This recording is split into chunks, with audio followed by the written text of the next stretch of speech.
Comenzamos con banco hipotecario. Bueno, vamos a ver sustentabilidad, que ahí damos la característica del banco. Es un banco simple y contemporáneo con amplia presencia en todo el país. La gestión es brindar soluciones integrales en materia de crédito, ahorro, inversión, orientadas a familias, empresas y organismos públicos. Tiene 134 años de historia, acá cuenta la historia, se dedica a la banca minorista y a la banca mayorista, financiando grandes empresas, emprendedores y promoviendo el acceso al mercado de capitales. Bueno, tiene 62 sucursales, habla 150 cajeros automáticos, 28 de esas 62 están en Buenos Aires y Capital Federal, y después Córdoba y Santa Fe tienen las demás, también 10 más.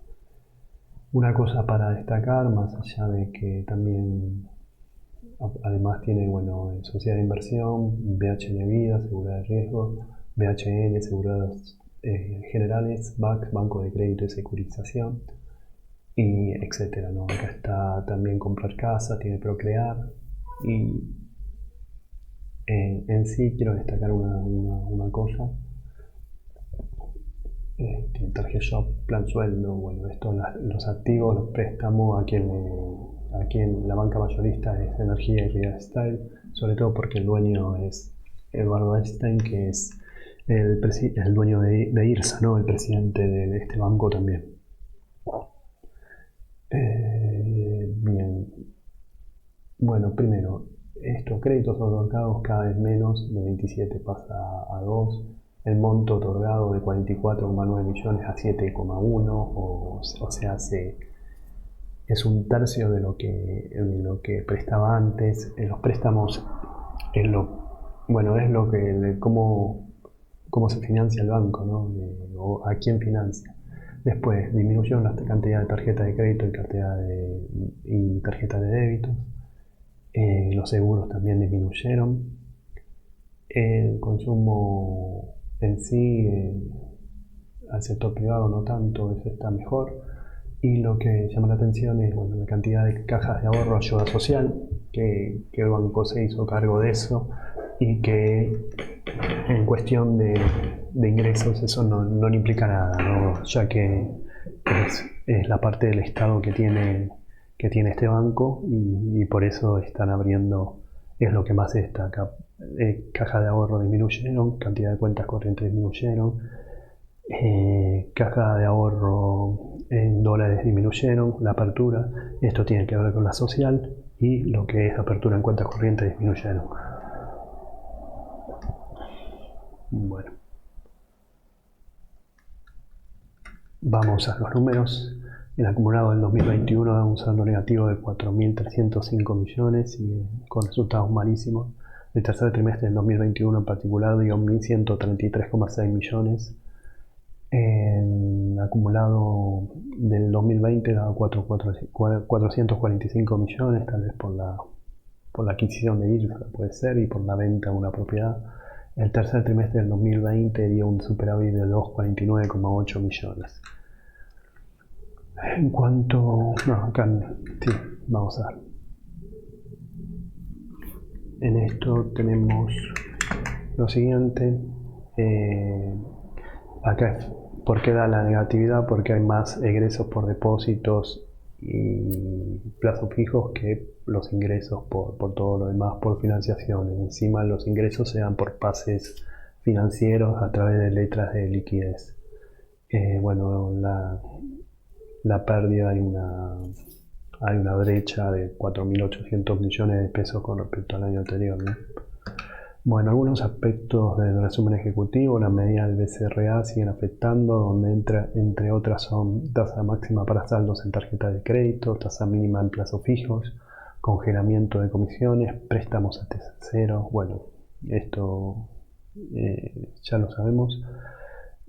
Pasaron de perspectivas negativas a estables las calificaciones de riesgo de Moody's como FIXR. Esto es bueno para el banco porque ya no son negativas, sino esto es más bien por la liquidez que tiene, por diversificación en las financiaciones, altos índices de liquidez, adecuada capitalización, pero con deterioro de cartera. Para ello vamos a leer lo de Moody's, que es la calificadora de riesgo, donde da como fortalezas crediticias el adecuado nivel de liquidez, amplios márgenes financieros, propiedad mayoritaria del Estado argentino y del grupo IRSA. Esto tal vez como un aval de que el Estado lo va a apañar en caso de que no cumpla con los requerimientos de un banco, ¿no? Calidad de cartera en deterioro con niveles de mora elevado, más que nadie. Alta exposición de segmento de la banca de consumo, es decir, mucha gente consume a través de tarjeta de débito, crédito, por ejemplo, Target Shop es una de los productos que tiene este banco, aunque todas tienen un segmento de alta exposición al consumo, esto tal vez porque cae en default, después vamos a ver algo de eso. Moderada diversificación de su fondeo con cierta dependencia de fondos mercados, es decir, que el fondeo a través de los depósitos está en 10 clientes mayores en un 40 y pico por ciento, y eso es lo que le da riesgo en caso de caer uno, ¿no? Otra cosa que destaca es que la calidad del activo se ha visto particularmente afectada por el deterioro de una exposición considerable a Molinos Cañuelas, Mola y Compañía Argentina de Granos, que todavía sigue, Compañía Argentina de Granos, que no regularizó la deuda, que forma parte del mismo grupo, y el Vicentín, bueno, que la conocemos todos, lo que provocó un aumento del índice de morosidad a diciembre del 2019 y que ahora también es alarmante. Bien, seguimos con esto. El margen de intermediación financiera bruta por intereses y ajuste era un negativo de 2.312 millones. El tercer trimestre del 2020 acarrea un positivo de 724,7 millones. El ingreso por intereses es a través de pases, que es el 50% del total. No hay financiación, o sea, un 50% se hace por financiaciones efímeras, 327%. Por tarjeta de crédito, es decir, marcada reducción del consumo de tarjeta de crédito en un 38,3%, y estos ajustes por SER, CBS, UVA, IBI, todos esos instrumentos que ciertos clientes pueden utilizar a través de estas variables, ¿no? Suben un 25%. En egresos se destacan la suba de cuentas corrientes, asistenciales, como dijimos, y plazos fijos, en un 227% en la suba de cuentas y un 113,3% respectivamente.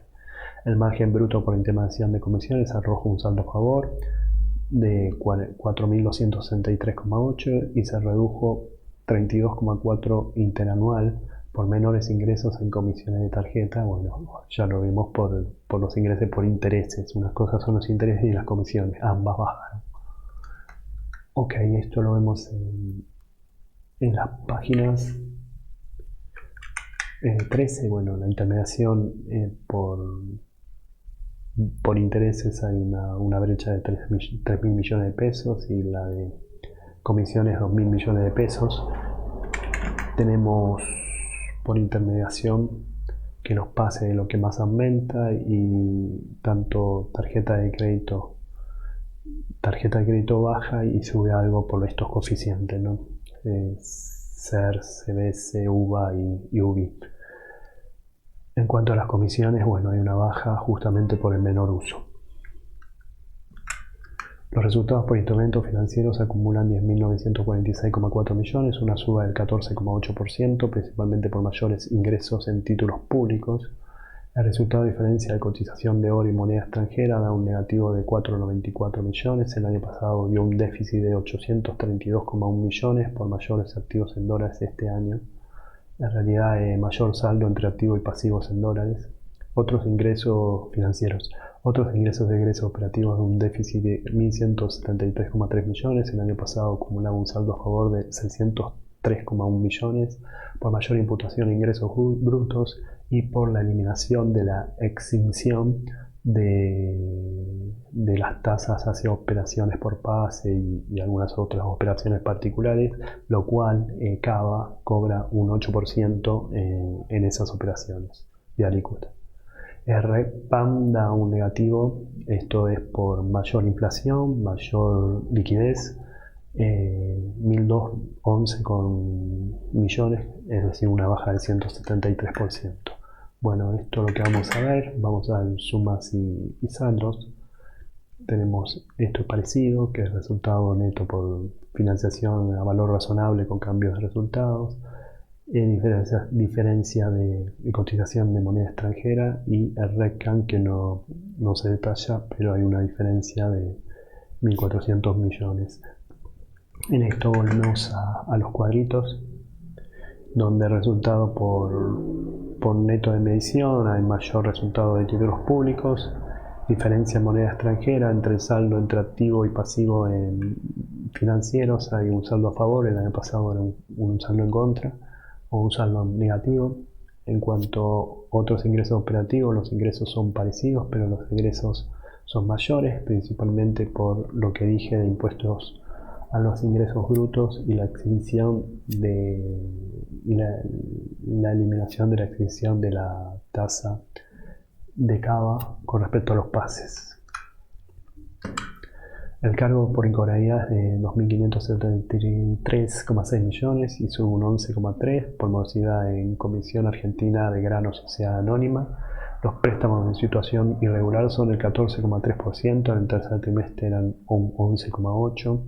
Esto se mantiene, este valor, con respecto, si comparamos con el segundo trimestre de este año. Ratio de cobertura de cartera, si bien todavía no lo cubre todo, es 95%, el año pasado era un poco menos, con el periodo de gracia ya inmerso, es decir, había más en realidad de morosidad. Y bueno, en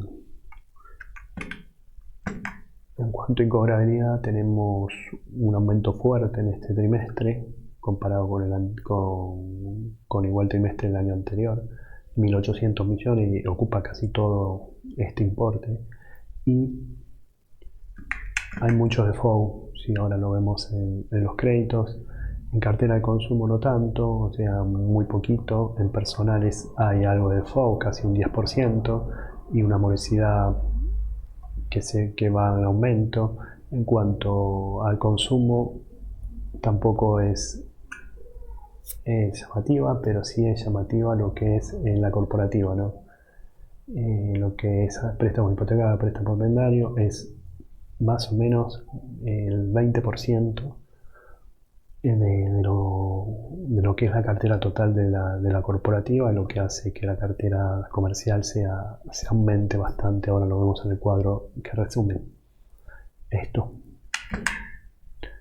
donde tenemos en la cartera comercial un 30,9% de irregular, justamente por lo que dije anteriormente, ¿no?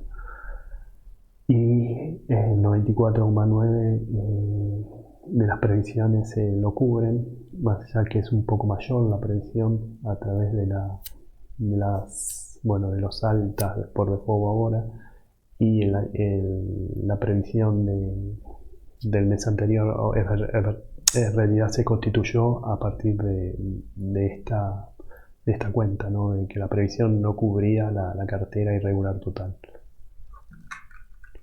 Bueno, los gastos de administración son de 3.661 millones y se ahorra un 14,8%, menos imputación de honorarios por servicio, que es un 17% menos. Los beneficios del personal dan 7.082,2 millones, y similar al acumulado del año pasado. Y el ratio de eficiencia, que es el gasto más beneficio personal sobre los ingresos, es decir, gastos es mayor que ingresos en un 1%, y el año pasado era un 3,8% menos. Esto lo tenemos en la página 54, donde honorarios hay una baja y hace que se bajen los gastos de administración. Los sueldos son parecidos, supongo que la paritaria estará bien. No informan la dotación. La dotación la tengo la sustentabilidad, pero habrá cambiado. Y el ratio de eficiencia está bien. Los préstamos acumulados es re poquito comparado con cualquier banco, 53.016,6 millones, una caída del 22%, y sigue bajando. Los préstamos para el consumo son el 44,2%, comerciales 36,3%, y hay mucha deuda, y el resto son hipotecarios. Los depósitos en cambio son 168.291 millones, incrementándose un 33%. Esto sí que se va incrementando, siendo 89,4%, es decir, está más fondeado que lo que puede financiar el resto de la fuente total, siendo el 89,4% de la fuente total del fondeo. Esto lo ven como una como algo bueno porque no se financian tanto con obligaciones negociables. En el tercer trimestre era el 70,5. El ratio préstamo-depósitos, cuando cualquier banco tiene mayor al 50% y se está quejando, cualquier banco privado, y está en los mínimos históricos, el ratio de préstamos-depósitos es muy recontra bajo, que es un 27,7%. Bueno,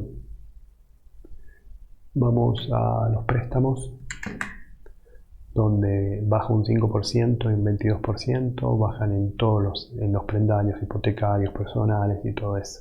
El consumo es 44,2, el comercial 36,3 y el hipotecario 19,5. En cuanto a lo que es depósitos, hay menor financiación por obligaciones negociables, un 62,4, ya algunas fueron extinguidas y no se volvió a suscribir alguna. Y los depósitos sí aumentan un 33% y un 13,7%. Es mejor o sea, se financia por la gente o por las cooperativas y no por la bolsa. A eso voy. 28,81. Bueno, estas son las obligaciones negociables, donde teníamos 26.000 millones, ahora hay 19.900 como vimos, y ya se pagaron la 1 y la 2, que tenía un bandal de 6,15, en dólares tenemos 9,75, después tenemos en UVA, ¿no había uno de UVA? No, tenemos bandal. Acá, la UVA 5,5%, ojalá un banco daría 5% más UVA, que es ganarle 5% a la inflación más o menos, y 4,90 más UVA. Es decir, un riesgo enorme, y esta es en dólares, 9,75. Bien. Después, acá puse algo de los depósitos, que la mayoría son volátiles ya que duran un mes y son las operaciones de pase o plazos fijos a 30 días. Bueno, ROE y ROA son negativos, en el tercer trimestre dieron 2,1 y 0,2, tampoco mucho que digamos. La tasa implícita, es decir, ingresos sobre préstamos, esto quiere decir los ingresos de los préstamos que habían en periodos anteriores son un 50,66 de los préstamos que hay ahora, es decir, es la baja de préstamos que se nota. En cambio, la tasa pasiva implícita, que son los egresos de depósitos anteriores contra los depósitos que hay hoy día, es un 17,34. Quiere decir que los depósitos hablan. Este número, por más que sea positivo, no es tan bueno y les saca 20 puntos al del año pasado. Después tenemos estos datos de disciplina del mercado. El ratio de fondeo estable, es decir, disponible sobre el requerido, es un 180,1%. Es porque no se tiene mucha liquidez. El año pasado un 128,8%.